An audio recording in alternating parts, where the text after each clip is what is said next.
और आइए शुरुआत करने जा रहा हूं आज की पहली बड़ी खबर के साथ। और पहली बड़ी खबर है, ईरान के लिए आज की रात कयामत की रात है। ये ट्रंप खुद कह चुके हैं, तो रात क्या बड़ा होने वाला है। कयामत की रात और उससे पहले बम की बरसात। ट्रंप ने कल ईरान को खुले लफ्जों में कहा था कि एक रात में मैं पूरा ईरान खत्म कर सकता हूं।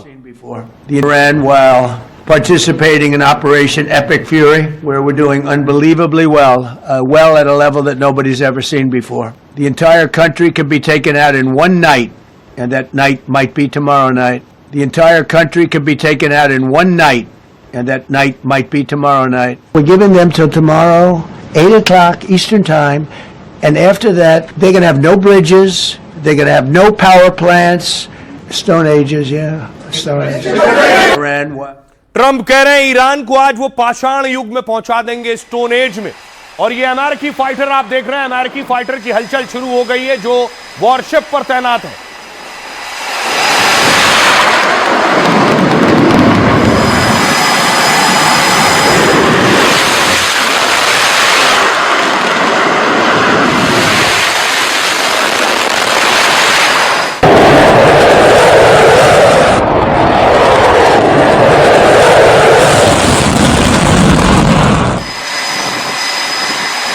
तस्वीरें खुद अमेरिका की तरफ से जारी की गई हैं। ये वो फाइटर हैं जो बमों की बरसात करते हैं।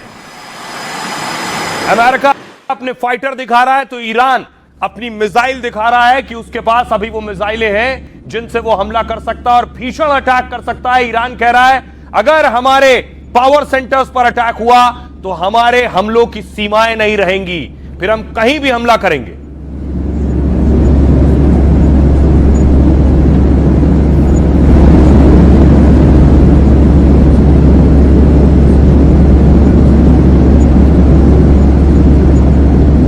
ईरान की मिसाइल सिटी में मिसाइल, बैलिस्टिक मिसाइल, ड्रोन्स और हथियारों का बड़ा जखीरा यहां मौजूद है।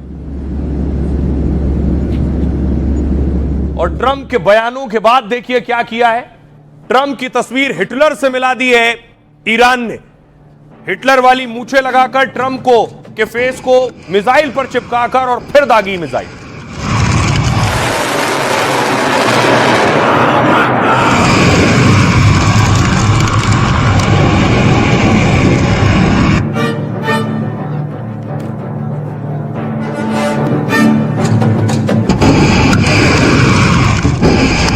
The entire country can be taken out in one night, and that night might be tomorrow night.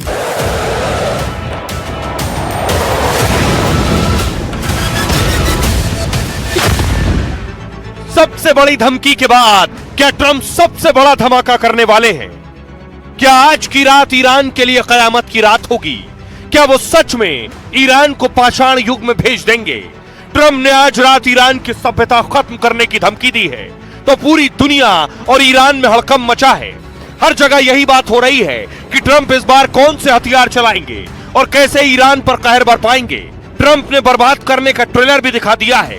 Iran के पुल और ऑयल सेंटर पर हमले शुरू कर दिए हैं, लेकिन ईरान तब भी झुकने को तैयार नहीं। वो भी ट्रंप और अमेरिका को धमकी दे रहा है कि अब सीजफायर नहीं, सिर्फ फायर ही फायर होगा। और देखिए रात से पहले ही अमेरिका ने हमला कर दिया। अमेरिका ने टोमाहोक मिसाइल दाग दी है। बहुत खतरनाक मिसाइल है जो अमेरिका खुद बहुत मुश्किल से तैयार करता है।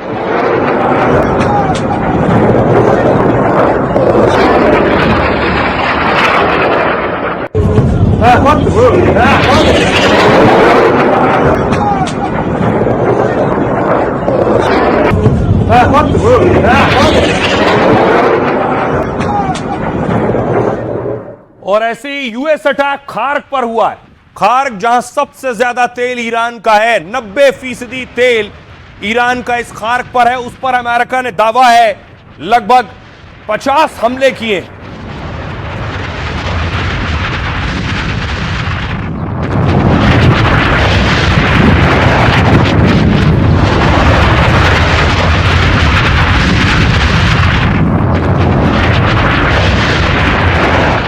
और देखिए जरा ये खार्क कहां है।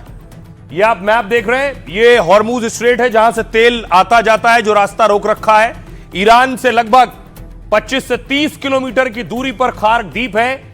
इसी खार्क द्वीप पर ईरान ने अपने सबसे बड़ा तेल का अड्डा बनाया हुआ है। यहीं पर अमेरिका ने 50 हमले किए हैं, ऐसा दावा किया जा रहा है। आइए आपको दिखाऊं कि खार्क द्वीप दिखता कैसा है। जो ईरान के लिए उसकी लाइफलाइन है, उसका सब कुछ है ये द्वीप, सारा पैसा, सारी संपत्ति यही द्वीप है। ये आप देख रहे हैं, ये है खार्क द्वीप, ऐसा दिखता है। और इसी पर अमेरिका ने हमला किया है और इसी पर और बड़े अटैक भी हो सकते हैं। चारों तरफ समंदर के बीचों बीच ये द्वीप, इस पर अमेरिका हमला करके कब्जा भी कर सकता है। ट्रंप की नजरें इस पर दशकों से रही हैं। देखिए जरा खार्क द्वीप पर कैसे अटैक होगा। ये आप देख रहे हैं, ये है खार्क द्वीप। और अमेरिका क्या इस पर अपनी सेना भेजेगा, क्योंकि आपने देखा इस्फहान में जब पायलट को उड़ा कर ले गए, वो भी एक अटैक था। घुसकर कैसे मिलिट्री ने अटैक किया, खार्क द्वीप पर अटैक करके क्या कब्जा किया जा सकता है। ट्रंप की डेडलाइन खत्म होने से पहले ईरान पर बड़ा हमला हुआ। अमेरिका ने अब ईरान के सबसे अहम तेल भंडार को निशाना बनाया। ईरान के खार्क आइलैंड पर भीषण बमबारी की है। अमेरिकी हमलों से पूरा खार्क धुएं और धमाकों से दहल उठा है। खबर है कि अमेरिका ने खार्क में 50 सैन्य टारगेट पर हमला किया है। इसे डेडलाइन से पहले ट्रंप का वार्निंग अटैक माना जा रहा है। तो क्या सीज फायर नहीं हुआ तो ट्रंप खार्क पर कब्जा कर लेंगे? ट्रंप ने कई बार कहा है और उन्होंने कहा मुझे ईरान का तेल पसंद है और खार्क आइलैंड तेल और रणनीतिक तौर पर ईरान की लाइफलाइन माना जाता है। ईरान करीब 90% तेल इसी खार्क आइलैंड पर रखता है। यही तेल और गैस है ईरान का। खबर है कि यहां अभी करीब 2 करोड़ बैरल तेल स्टोर है और रोज 70 लाख बैरल तेल यहां से लोड हो सकता है। खार्क आइलैंड हॉर्मुज स्ट्रेट से भी काफी करीब में है। मतलब खार्क पर अगर अमेरिका का कब्जा हो गया तो उसके लिए हॉर्मुज खुलवाना ज्यादा मुश्किल नहीं होगा। वैसे अमेरिका ने अभी खार्क पर हवाई हमले कर नुकसान पहुंचाया। सिर्फ खार्क पर पूरा कब्जा करने के लिए एक ग्राउंड ऑपरेशन, जमीन पर ट्रंप को अपनी सेना उतारनी पड़ेगी। यह बात ईरान की सेना पहले से जानती है, इसलिए कड़ी तैयारी ईरान ने की है। खार्क के पास ईरान ने भारी सैन्य तैनाती की है। यहां मिसाइल भंडार भी है इस द्वीप पर। ईरान ने यहां चारों तरफ खुफिया माइंस बिछाई हुई है, यानी ईरान अमेरिकी सैनिक और उनकी कोशिश को नुकसान पहुंचा सकता है। हालांकि इस्फहान में पायलट को बचाने के लिए ट्रंप ने जो ऑपरेशन चलाया है उसे ईरान में जमीनी ऑपरेशन का ट्रेलर भी माना जा रहा है। एक पायलट को बचाने के लिए सैकड़ों विमान और कमांडो उतार दिए गए। तो खार्क पर कब्जा करने के लिए वो किसी भी हद तक जा सकता है। आइए अब आपको सुनाऊं, डोनाल्ड ट्रंप कुछ बड़ा करने की तरफ इशारा बार बार कर रहे हैं। सुनिए। They have a period of ये एक नाजुक दौर है। उन्होंने 7 दिन का समय बढ़ाने का अनुरोध किया था। मैंने उन्हें 10 दिन का समय दिया। उनके पास कल तक का समय है। अब देखते हैं क्या होता है। इससे बहुत से लोग प्रभावित हैं। हम उन्हें कल सुबह तक का समय दे रहे हैं। उसके बाद उनके पास ना तो पुल होंगे, ना ही बिजली संयंत्र। बिल्कुल पाषाण युग जैसी स्थिति हो जाएगी।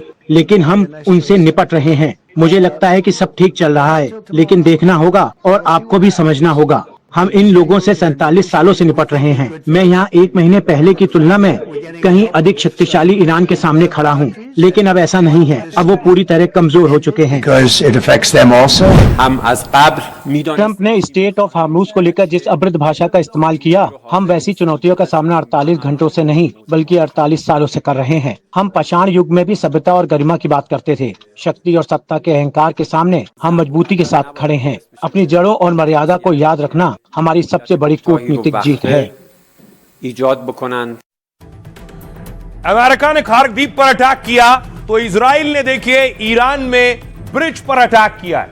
ये तस्वीरें आप देख रहे हैं, ये है ब्रिज जिस पर अटैक किया गया है। पुल भी टारगेट पर है।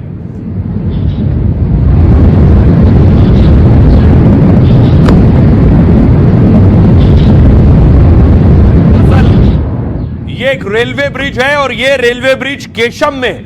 केशम आपको बताऊं, जहां खार्क द्वीप है, जहां हॉर्मुज है, वहीं पर है केशम। और केशम पर भी अमेरिका की नजरें रही हैं, इजराइल की नजरें रही हैं हॉर्मुज खुलवाने के लिए। वहां पर एक रेलवे ब्रिज पर अटैक हुआ और उस केशम पर हमले के बाद देखिए जरा, एक शख्स घायल हो गया है। घायल शख्स को फौरन अस्पताल ले जाया गया है। ये ईरान की तस्वीरें दिखा रहा हूं मैं आपको।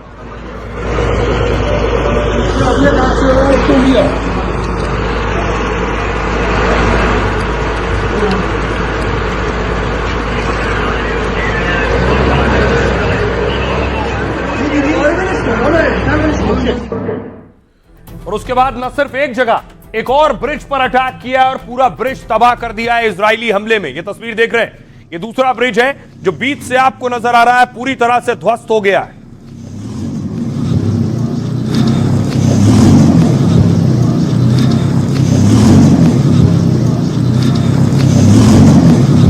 इससे पहले भी ट्रंप ईरान में 3,800 करोड़ का एक ब्रिज उड़ा चुके हैं, जो पूरे मिडिल ईस्ट का सबसे ऊंचा ब्रिज था। अब यही टारगेट है इजराइल और अमेरिका के। तो टारगेट शुरू हो चुके हैं इजराइल की। ईरान के लोगों को ट्रेन में ना सफर करने की वार्निंग है। अगले 12 घंटे तक लोगों से रेल की पटरियों से दूर रहने को कहा गया है। इजरायली सेना ने सोशल मीडिया पर पोस्ट किया, प्रिय नागरिकों, आपकी सुरक्षा के लिए हम आपसे अपील करते हैं कि अभी से लेकर रात 9 बजे तक पूरे देश में ट्रेन से यात्रा न करें। ट्रेन और रेलवे लाइनों के पास आपकी मौजूदगी आपकी जान के लिए खतरा हो सकती है। इजरायली सेना के मुताबिक ट्रेनों से हथियारों की आवाजाही हो रही है। ईरानी सेना ट्रेन का इस्तेमाल सैन्य अभियान के लिए कर रही है। इजराइल अब उन सभी संस्थानों को टारगेट कर रहा है जिससे ईरान की सेना को किसी तरह की मदद मिलती है। तबरीज, काशान और जंजान जैसे शहरों में हमले शुरू हो चुके हैं। यहां रेल नेटवर्क को निशाना बनाने की कोशिश की गई है। रेल सिस्टम और पर निशाना बनाने से ईरान में अफरा तफरी का माहौल है। ईरान में इजराइल की इस धमकी को गंभीरता से लिया जा रहा है, क्योंकि पहले भी इस तरह की चेतावनी हमलों में बदल चुकी है और इजराइल की चेतावनी के बाद मशहद ट्रेन सर्विस फिलहाल रोक दी गई है। यहां अगली सूचना तक ट्रेन सेवाएं बंद रहेंगी, वरना हालात और खराब हो सकते हैं। यात्रियों को सड़क से यात्रा करने का सुझाव दिया गया है। ट्रांस ईरानी रेलवे जो 1400 किलोमीटर तक फैला हुआ है, ईरान का रेल नेटवर्क व्यापक और आरामदायक माना जाता है। 3 करोड़ से ज्यादा लोग ईरान में ट्रेन में यात्रा करते हैं। ईरान का कई देशों के साथ रेल संपर्क भी जुड़ा हुआ है, इसलिए ईरान में फिलहाल रेल रोक दी गई है, ट्रेन रोक दी गई है। सुनिए जरा इजरायली पीएम बेंजामिन नेतन्याहू क्या कह रहे हैं। हम ईरानी शासन के आतंकियों को लगातार खत्म कर रहे हैं। अब हम ये और ज्यादा ताकत के साथ करने जा रहे हैं। कल हमने ईरान में यातायात सुविधा के साथ उनके कई हेलीकॉप्टर पर हमला किया। आज हमने ईरान की रेल पटरियों और ब्रिज पर हमला किया है जो ईरान की सेना इस्तेमाल कर रही थी।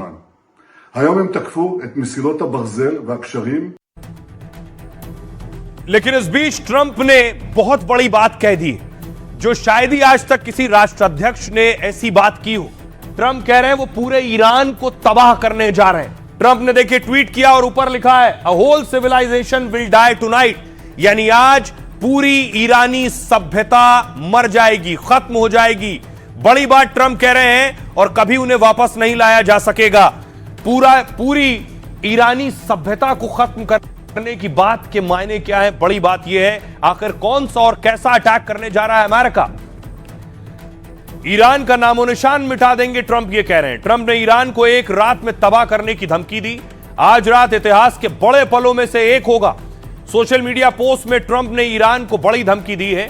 आज रात ईरान की पूरी सभ्यता खत्म हो सकती है। ट्रंप ने कहा वो नहीं चाहते कि ऐसा हो, लेकिन ऐसा होगा। ट्रंप ने कहा कुछ बड़ा और क्रांतिकारी होगा। आज इतिहास की अहम रातों में से एक है। ट्रंप ने ईरान में सत्ता परिवर्तन का दावा किया। 47 साल के भ्रष्ट शासन का आज खात्मा हो जाएगा। अब नए और कम कट्टर लोग सत्ता में आएंगे। ट्रंप ने कहा ईश्वर ईरान के लोगों की रक्षा करे। जेडी वेंस, उपराष्ट्रपति जेडी वेंस ने ट्रंप की बात को दोहराया है। उन्होंने कहा आज की रात ईरान के लिए बेहद महत्वपूर्ण है। उम्मीद है वो आज रात तक सही फैसला ले लेंगे। युद्ध का समापन ईरान पर निर्भर है। रात 8 बजे तक ईरान के जवाब का इंतजार करेगा अमेरिका। ईरान ने पलटवार किया है। ईरान ने कहा, ईरान के विदेश मंत्रालय ने समझौते की संभावना से इनकार कर दिया है। ईरान ने युद्ध के स्थायी अंत की मांग की है। अमेरिका के सीजफायर प्रस्ताव का ईरान ने समर्थन नहीं किया और अमेरिकी धमकी पर ईरान ने चेतावनी दी। ईरान का हमला अब मिडिल ईस्ट तक सीमित नहीं रहेगा, बल्कि वहां के एनर्जी इंफ्रास्ट्रक्चर को भी निशाना बना सकते हैं। ईरान अब अमेरिका के दोस्तों पर दुगनी ताकत से हमला करेगा, जिससे इस इलाके के तेल और गैस संसाधन खत्म हो जाएं। बड़ी बात यह है कि अगर ट्रंप ईरान पर बड़ा हमला करते हैं तो ईरान बदले में आसपास के जितने अरब देश हैं जो ट्रंप के करीबी और अमेरिका के दोस्त कहलाते हैं उन पर भीषण हमला कर सकता है जवाबी कार्रवाई में। सुनिए ट्रंप क्या कह रहे हैं। Rescue that's very historic. It'll go down. हमने एक आदमी के लिए 200 आदमी वहाँ पे भेजे। ये कुछ ऐसा ही है जिसे आम तौर पर उतना करने की कोशिश नहीं की जाती जितनी आप करना चाहते हैं। ये रेस्क्यू बहुत ही ऐतिहासिक था। एक पूरे देश पर एक रात में कब्जा किया जा सकता है। वो एक रात कल भी हो सकती है। Nobody's ever seen before. मगर मुझे लगता नहीं कि कोई अमेरिका ऐसा कभी भी कार्रवाई करेगा कि न्यूक्लियर हथियार इस्तेमाल करे। वो इसकी वजह यह है कि आप देखें सेकेंड वर्ल्ड वॉर के बाद कोई भी जगह न्यूक्लियर वेपन इस्तेमाल हुए, क्योंकि nuclear weapon are not weapon of war, they are weapon of deterrence only. काफी भयानक नजर आ रही है, क्योंकि अगर 8 बजे ट्यूसडे जो टाइम है अमेरिका का, उस से पहले स्टेट ऑफ हार्मोज नहीं खोला जाता, कोई बातचीत नहीं होती, तो अमेरिका और इजराइल जो है वो इनके पावर प्लांट्स के जो ईरान के प्लस ब्रिजेज, उधर ईरान ने ब्रिज इनके सामने पावर प्लांट्स में ह्यूमन शील्ड बना दी है। और यही नहीं, फिर ईरान स्ट्राइक बैक करेगा ये मिडिल ईस्ट की जो कंट्री हैं उनके जो भी पावर प्लांट्स हैं प्लस उनके energy sector plus desalination plant, उनको भी वो नष्ट कर देगा। तो ट्रंप क्या करने वाले? चारों तरफ बड़ी अटकलें और कयास हैं और भयंकर और खतरनाक इसलिए क्योंकि डूम्सडे प्लेन निकल आया है। ये तब निकलता है जब परमाणु हमला होता है, ये तब निकलता है जब बड़े अटैक की तैयारी में अमेरिका होता है। याद होगा ये इससे पहले तब निकला था जब ईरान के न्यूक्लियर साइट पर B-2 बॉम्बर से अटैक किया गया था, और अब दोबारा निकला है।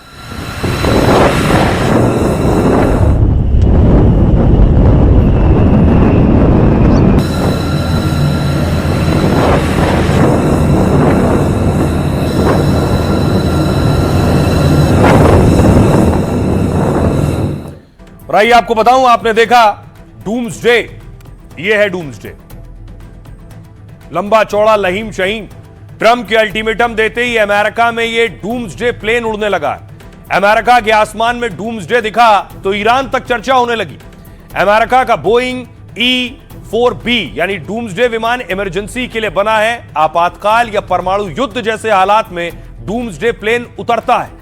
मतलब जब अमेरिका किसी पर बहुत खतरनाक हमले करता है और जवाब में राष्ट्रपति या टॉप कमांडर पर हमले का खतरा होता है, तब यह फ्लाइंग पेंटागन यानी डूम्सडे विमान एक्शन में उतरता है और इस पर परमाणु बम से निकले रेडिएशन का असर नहीं होता है। मिसाइल और साइबर हमले से बचने में भी सक्षम होता है। हवा में इसमें ईंधन भर सकता है, बिना रुके कई दिन तक उड़ सकता है। इसमें अमेरिका के राष्ट्रपति और आर्मी चीफ तक बैठ सकते हैं। मतलब यह हमले या खतरे के वक्त कमांड सेंटर की तरह काम करता है। इसे ऐसे डिजाइन किया गया है कि प्लेन के आगे के हिस्से में कॉन्फ्रेंस रूम है और पीछे ब्रीफिंग रूम और संचार कंट्रोल पैनल, और इसके पीछे होता है रेस्ट एरिया यानी जहां आराम कर सकते हैं ट्रंप जाकर। अब यह है B-2 बॉम्बर। ट्रंप की डेडलाइन के बाद अमेरिका ने B-2 बॉम्बर की तस्वीरें भी जारी की। अमेरिका ने ईरान पर सबसे पहले B-2 बॉम्बर से हमला किया था। खमनेई और उनके परिवार पर B-2 बॉम्बर से ही हमला किया गया। B-2 दुनिया का सबसे महंगा और चुपके से हमला करने वाला बॉम्बर माना जाता है। एक B-2 बॉम्बर की कीमत है 18,000 करोड़ रुपए से ज्यादा। यह रात में बिना आवाज के उड़ता है और सटीक बम गिराता है। सिर्फ B-2 बम वर्षक विमान से बंकर बस्टर बम गिराया जा सकता है, जो बंकर या बुलेट प्रूफ सुरंग तक को उड़ाने की क्षमता रखता है। B-2 विमान 18,000 किलो तक का विस्फोटक ले जा सकता है और बिना ईंधन भरे यह 11,000 किलोमीटर तक उड़ान भर सकता है। यानी यह दुनिया में किसी भी जगह कुछ ही घंटों में पहुंच सकता है और लंबी दूरी तय कर सकता है। सुनिए जरा, तो क्या बड़ा होने वाला है। आसमान में चारों तरफ खतरनाक फाइटर, समंदर में जंगी बेड़े। सुनिए जरा क्या कुछ कह रहे हैं अमेरिकी रक्षा मंत्री। आज इस अभियान के पहले दिन के बाद से सबसे अधिक हमले होंगे। कल तो आज से भी अधिक हमले होंगे और फिर ईरान के पास एक विकल्प होगा। सोच समझकर चुनाव करें, क्योंकि राष्ट्रपति ट्रंप कोई ढिलाई नहीं बरतते। तेहरान से देख रहे हमारे दुश्मनों के लिए ये एक स्पष्ट संदेश है। चेतावनी अमेरिका लगातार दे रहा है कि वो ईरान को और उसके सिविलियन इंफ्रास्ट्रक्चर को काफ़ी डैमेज कर सकते हैं, काफ़ी क्षति पहुंचा सकते हैं। और इस प्रक्रिया में यूनाइटेड स्टेट्स ऑफ अमेरिका अपने अनेक जो भारी जो बम्स हैं जो उसके स्ट्रेटजिक बॉम्बर्स हैं उसका इस्तेमाल करते हुए ईरान के जो बड़े इंफ्रास्ट्रक्चर्स हैं उनके ऊपर बड़ा हमला कर सकता है और ईरान को अंदर से क्रिपल करने की वो कदम उठा सकता है। लेकिन ईरान की इस्लामिक रिजीम भी अभी चेतावनी दे रही है कि वो जो वेस्ट एशिया के जो राष्ट्र हैं वहाँ के जो सिविलियन इंफ्रास्ट्रक्चर हैं उसको वो टारगेट करेंगे। तो आने वाले समय में ये जो पूरी स्थिति है वो सिविलियन इंफ्रास्ट्रक्चर के ऊपर बड़े खतरे का अंदेशा पैदा कर रही है। इसलिए लाखों लोगों को बोल दिया गया है कि जब अमेरिका अटैक करे तो इन बड़ी जगहों पर उपस्थित रहें। तैयारी ईरान की, ट्रंप के हमले का जवाब देने के लिए 1.5 करोड़ ईरानी तैयार है। वो ईरान को बचाने के लिए शहादत देने को तैयार है। ईरान के राष्ट्रपति पेजेश्कियन ने खुद इसका ऐलान किया है, कहा वो खुद भी देश के लिए कुर्बानी देने को तैयार है। मतलब ट्रंप के सामने 1.5 करोड़ फिदाइन बनकर उतरेंगे, क्योंकि पावर प्लांट को बचाने के लिए ईरान ने यह प्लान बनाया है। बिजली और परमाणु ठिकानों पर आम लोग ढाल बनकर खड़े हो रहे हैं। बड़ी संख्या में छात्र, कलाकार, खिलाड़ी ह्यूमन चेन बना रहे हैं। ईरान में जो पावर प्लांट और अहम ठिकाने ट्रंप के टारगेट पर हैं, वहां सुरक्षा के लिए अब एयर डिफेंस या सेना नहीं, आम लोग खड़े हुए हैं। बिना हथियार, किसी सुरक्षा कवच के लोग एक दूसरे का हाथ पकड़े हुए हैं और दुनिया को दिखाने की कोशिश कर रहे हैं कि वो हमले से डरते नहीं। अंतर्राष्ट्रीय कानून के मुताबिक जंग में मानव ढाल का इस्तेमाल करना मना है, लेकिन यह भी नियम है कि जानबूझकर आम नागरिकों पर हमला ना किया जाए। निहत्थे आम लोगों को निशाना बनाना युद्ध अपराध तक कहा जाता है। और खबर है कि ईरान इसी कानूनी पेच का फायदा उठाना चाहता है। वो दुनिया को यह दिखाना और बताना चाहता है कि उसके बिजली घर सैन्य ठिकाने नहीं है, बल्कि आम जनता की जरूरत है और ट्रंप उन पर हमला कर रहे हैं। सुनिए जरा ईरान के लोग क्या कुछ कह रहे हैं और नेता क्या कह रहे हैं। देश के पावर प्लांट के आसपास देश के युवा, कलाकार और खिलाड़ी जमा हों। आपकी पसंद या विचारधारा चाहे जो हो, लेकिन अगर ईरान के भविष्य और देश की जनता ख्याल है तो एकजुट होकर जमा हो जाइए और दुनिया को बताइए कि बुनियादी ढांचे पर हमला करना युद्ध अपराध है। सच कहूँ तो हालात बेकाबू और डरावने हैं। हमें समझ नहीं आ रहा कि बिजली कितने समय तक रहेगी या बिना बिजली के जिंदगी कैसी होगी। इंटरनेट की समस्या से हमारा कारोबार प्रभावित हो रहा है। हमारे बच्चे ऑनलाइन क्लास लेते थे, लेकिन इंटरनेट बंद है तो सब ठप हो गया है। आगे क्या होगा पता नहीं। अगर बिजली चली गई तो मुझे नहीं पता क्या हो सकता है। अगर बिजली चली जाए या पानी ना हो तो हम शायद 2-3 दिन या 1 हफ्ते तक की तैयारी कर पाएंगे। अगर ये इससे भी ज्यादा लंबे समय तक चला तो हमें बहुत दिक्कतें होंगी। Sometimes when Trump or Netanyahu threats Iran for bombardment of the generators, the plants, yes, and they say that we are going to bombard there, I think we are just nervous about the patients. Trump started the war against our country and our nation, and he don't know that we are the nation of peace, and we are not to start this war, but we are end this war, and the Trump is come to hell, and here is the real hell. अब सोचिए जरा, Iran क्या करेगा जब America Iran पर बम बरसाएगा। Iran बदले में America के दोस्त मुस्लिम देश, उनके करीबी, उन पर हमले करेगा, जिसकी शुरुआत ईरान ने की। ये सऊदी अरब की तस्वीर मैं आपको दिखा रहा हूं। सऊदी में ऑयल फैसिलिटी पर ईरान ने अटैक किया है।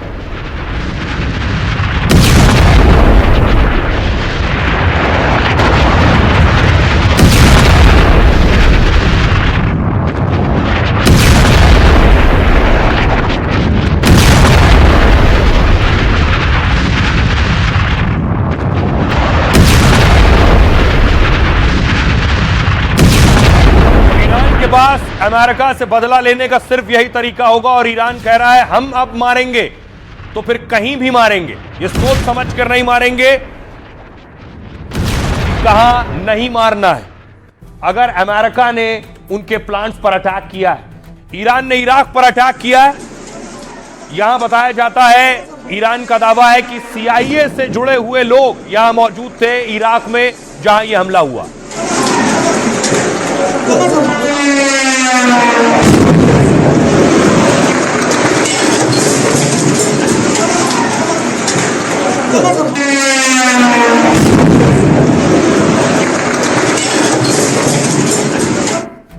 अब देखिए क्या करने वाला है ईरान। सऊदी अरब निशाने पर होगा।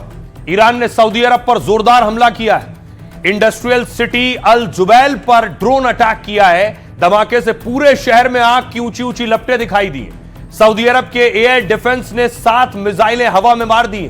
अल जुबैल शहर सऊदी अरब की रीढ़ की हड्डी माना जाता है। दुनिया का सबसे बड़ा पेट्रोकेमिकल हब कहा जाता है। सऊदी की जीडीपी में अल जुबैल का 7 से 12% हिस्सा है। अगला मुल्क है बहरीन, टारगेट पर होगा। बहरीन में ईरान के मिसाइल हमले का डर देखने को मिला। सऊदी बहरीन को जोड़ने वाले पुल को बंद कर दिया गया है। बहरीन को अरब से जोड़ने वाला यह इकलौता रास्ता है और ईरानी हमलों की आशंका के चलते पुल को बंद किया गया है। बहरीन में जिस तरह ईरान ड्रोन और मिसाइल हमले कर रहा है, अमेरिका ने वहां से 1500 नाविक वापस बुला लिए। अगला मुल्क है यूएई, जो सबसे ज्यादा अटैक झेल रहा है अब तक। यूएई पर 2000 से ज्यादा ड्रोन और 450 मिसाइलें दागी गई। डेडलाइन खत्म होने से पहले अमेरिका ने ईरान पर हमला किया तो ईरान ने यूएई में एक साथ मिसाइल और ड्रोन से हमला किया है।